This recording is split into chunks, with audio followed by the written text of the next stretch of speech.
The Humble RPG is one of the most OP weapons in Arma Reforger. It's withstood the test of time, and even in today's battles it can wreak havoc on modern vehicles and enemy forces. But how do you become a true master with this explosive powerhouse? Stick around and I'll show you how you can dominate with the RPG in Arma Reforger.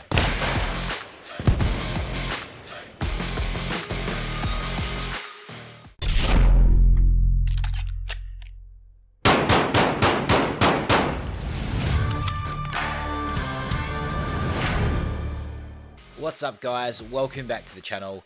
As I sit here trying to shake off this cold and feel sorry for myself, I figured why not make the most of my time and create a tutorial for you all. Well, a while ago I did a video covering 16 tips that I wish I knew when I first started playing Arma Reforger. If you haven't seen that yet, be sure to check it out right here. Recently, someone dropped a comment asking me to explain how the RPG scope works. Now, if you're picking it up for the first time, I get it, it can be a bit overwhelming with all those lines and numbers. Whoop-de-doo! What does it all mean, Basil? But trust me, once you break it down, it's really not as complicated as it looks. And while I might not know every single detail about it, I think I know enough to help you hit targets at distance you probably thought were impossible.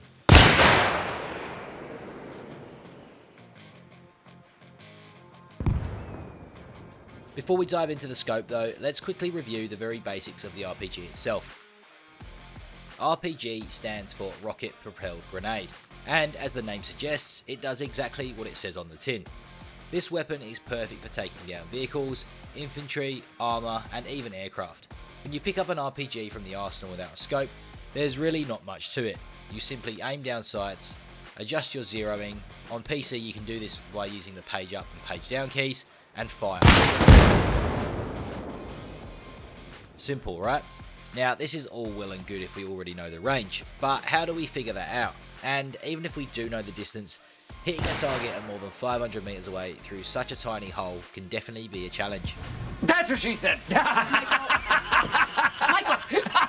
Michael, please. Please. Mwah! Let's begin by understanding how the scope works so we can effectively calculate ranges and distances. If you look at the crosshair, this represents our default range. Anything you hit in the center of this cross is approximately 50 meters away. But if we need to hit something further than that, we can't just simply adjust our zeroing range. Instead, we'll need to use the graph to account for the rocket's trajectory. To do this, we'll use the reference scale, which you can see on the right hand side here. This scale features a curved line ranging from 2 to 10, and these numbers represent hundreds of meters. Below the curved line, you'll notice the flat line with the number 2.4 next to it. This represents our reference height of 2.4 meters, which is the approximate average height of an armoured vehicle.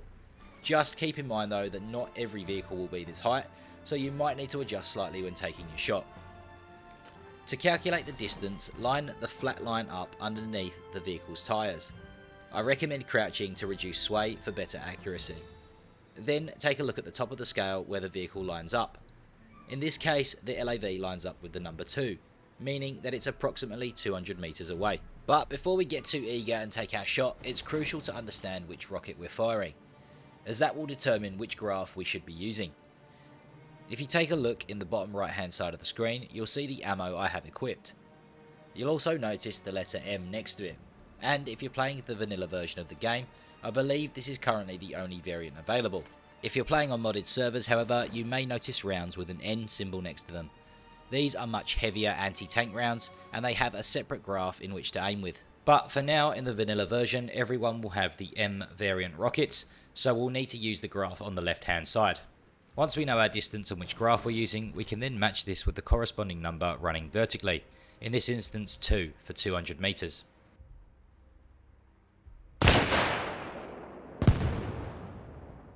We can then repeat the process for the remaining targets.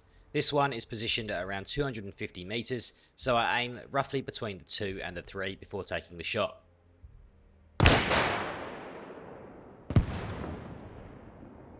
The next target is roughly 400 meters out, so again we go through the same process, adjusting for the trajectory of the rocket.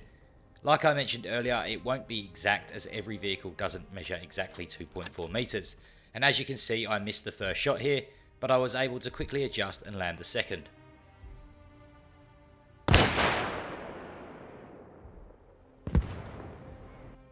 and you can repeat this process out to around 650 meters.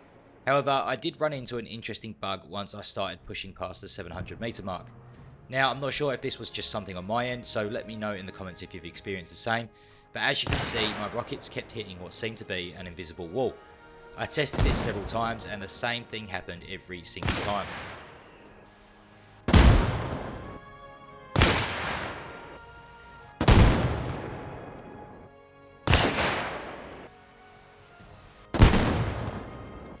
So we've got stationary targets down, but how about moving targets? This part is less of an exact tutorial and more of just a general guide, because there are so many factors that can affect how you lead your shot. Things such as the vehicle's length, speed, direction, and even wind all play a role. Though I'm not 100% sure if wind actually affects rockets in Arma, so if anyone does know this, drop it in the comments, I'd love to hear. If we take a look at the aiming grid once again, you'll notice that there are horizontal numbers along the lines. Those also represent distance in hundreds of meters, and these can give you a rough sense of how much to lead your shot.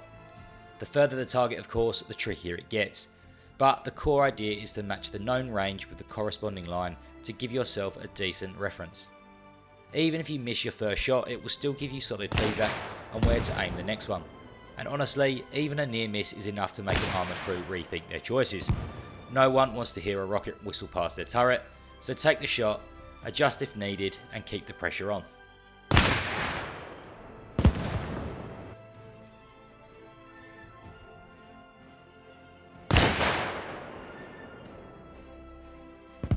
Well, I hope that this video has given you a better understanding of how to use the RPG in Arma Reforger, and how to use the scope for better accuracy. Hopefully it helps you out next time you're on. Remember, you can always hop into offline Game Master mode to practice your skills just like I did in this video. Thanks for watching. If this video helped you out, feel free to drop a like, leave a comment, and consider subscribing for more content. I'll see you in the next one, but until then, keep it crispy.